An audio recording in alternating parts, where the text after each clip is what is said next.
जंगल था, उसमें एक मीनू चिड़िया रहती थी और उसकी एक छोटी चिड़िया भी थी जिसका नाम सोनू था। और उसके पति का देहांत हो चुका था और वे बहुत ही मेहनत लगन से छोटी चिड़िया सोनू को पालती थी और उसे बहुत प्यार से दाना पानी खिलाती थी। मीनू चिड़िया का एक छोटा और अच्छा परिवार था और उनके जीवन में सब कुछ अच्छा चल रहा था। लेकिन मीनू चिड़िया के पति का बड़ा भाई बिरजू तोता और उसकी पत्नी मीनू चिड़िया से बहुत जलते थे। बिरजू तोता नियत का बहुत ही ज्यादा खराब था और उसकी नजर हमेशा से उसके भाई की जायदाद पर थी। अरे बिरजू, तुम देख रहे हो, ये मीनू चिड़िया अकेले ही अपने सोनू चिड़िया के लिए दाना पानी जमा कर लेती है। देखो तो जरा ये कितनी ज्यादा खुश लग रही है। हाँ, मुझे तो लगता है ये मेरे भाई का मरने का इंतजार कर रही थी, कब मेरा भाई मरे और ये आजाद हो जाए।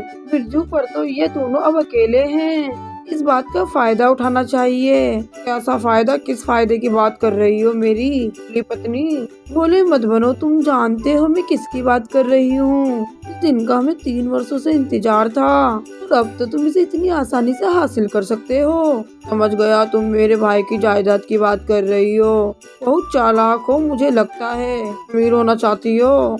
बिरजू, मैं भी चाहती हूँ कि मैं भी अमीर बन जाऊँ और मैं भी अपने बच्चों को अच्छा खिलाऊं। और मेरा भाई बिरजू मर चुका है और मैं ये सारी जायदाद मीनू चिड़िया को नहीं लेने दूंगा। हाँ बिरजू, परंतु तुम क्या करोगे?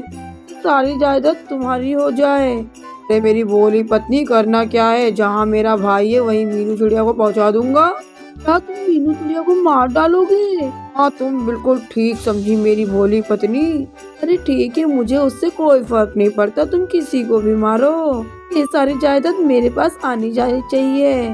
वे तोता मीनू चिड़िया के पास जाता है और उसे अपने बातों के जाल में फंसा आता है। अरे देवर जी, आप आए हैं। आइए आइए, बताइए मैं आपकी क्या खिदमत कर सकती हूँ। मीनू चिड़िया, मैं यहाँ कुछ खाने पीने नहीं आया हूँ, मैं यहाँ एक बहुत अहम काम से आया हूँ। भैया, आप यहाँ किस काम से आए हैं बताइए तो, आपको मुझसे क्या काम है?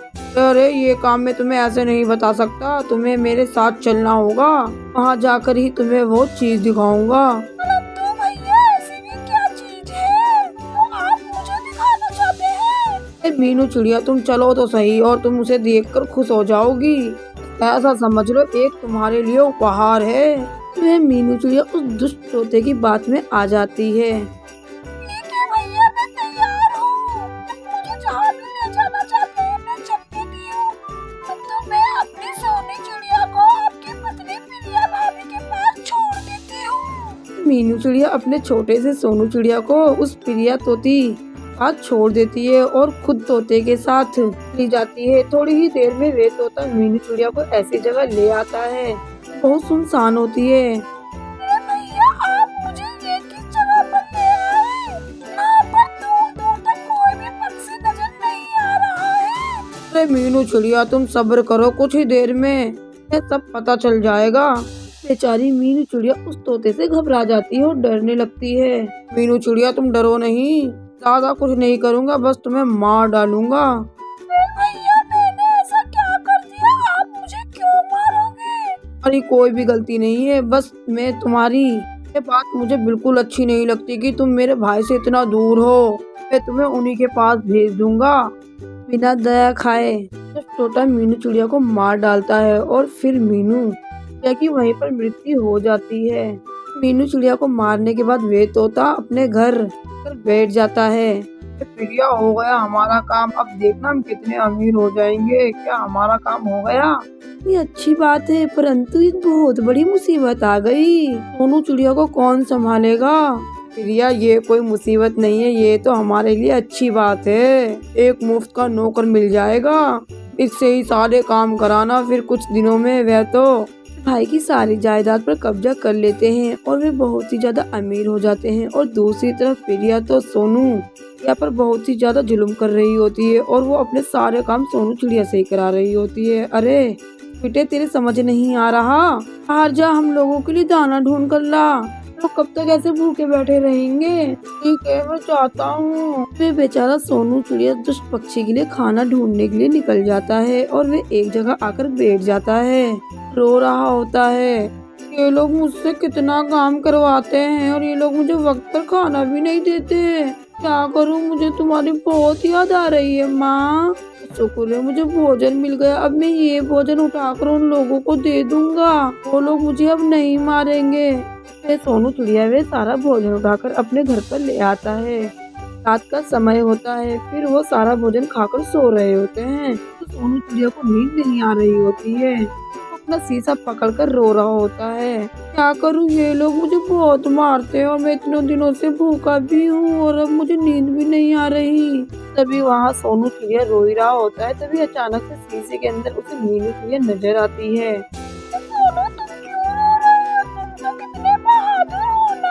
सोनू चिड़िया मीनू चिड़िया को देखकर बहुत ही ज्यादा खुश हो जाता है।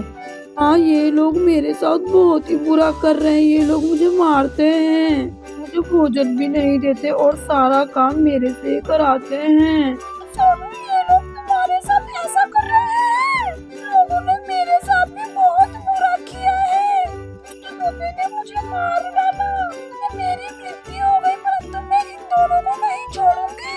मैं यहाँ पर इन्हें सबक सिखाने के लिए आई हूँ। सोनू चिड़िया की आवाज सुनकर तोता और तोती दोनों उड़ जाते हैं। मोर क्या कर रहा है? पर सो जा, तुझे तो नींद ही नहीं आती। फिर वो सोनू चिड़िया को बहुत ही ज्यादा गुस्सा आ जाता है। फिर वो उस शीशे में से निकलकर बाहर आ जाती है। मीनू चिड़िया की आत्मा को देखकर वे तोता और तोती बहुत ही ज्यादा घबरा जाते हैं और बहुत ही ज्यादा डर भी होते हैं। मीनू चिड़िया, तुम यहाँ पर कैसे आई? मैंने तो तुम्हें मार दिया था। तुम्हें नजर नहीं आ रहा, ये मीनू चिड़िया नहीं बल्कि उसकी आत्मा है। आत्मा? आत्मा से मुझे बहुत डर लगता है। तोता भैया, मैंने आप दोनों को बहुत अपना समझा था। आप दोनों ने हमारे साथ बहुत ही गलत किया है और अब आप मेरे सोनू चिड़िया के साथ ही बहुत गलत कर रहे हैं। तोता भैया, मैं आपके भाई से मिलकर आई हूँ।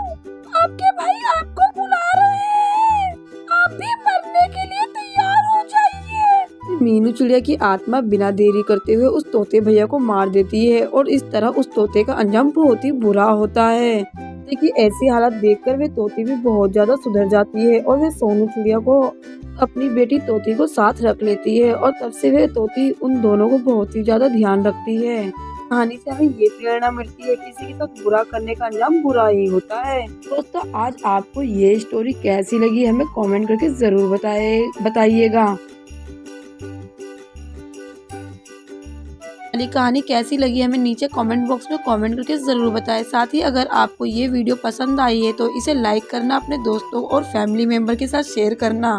ऐसे ही इंटरेस्टिंग वीडियो को देखने के लिए हमारे चैनल को सब्सक्राइब करें। नीचे रेड कलर का बटन है, उसे दबाकर ऑल पर सेट करना बिल्कुल भी ना भूलें। हमारे वीडियो को अंत तक देखने के लिए आपका बहुत बहुत दिल से धन्यवाद।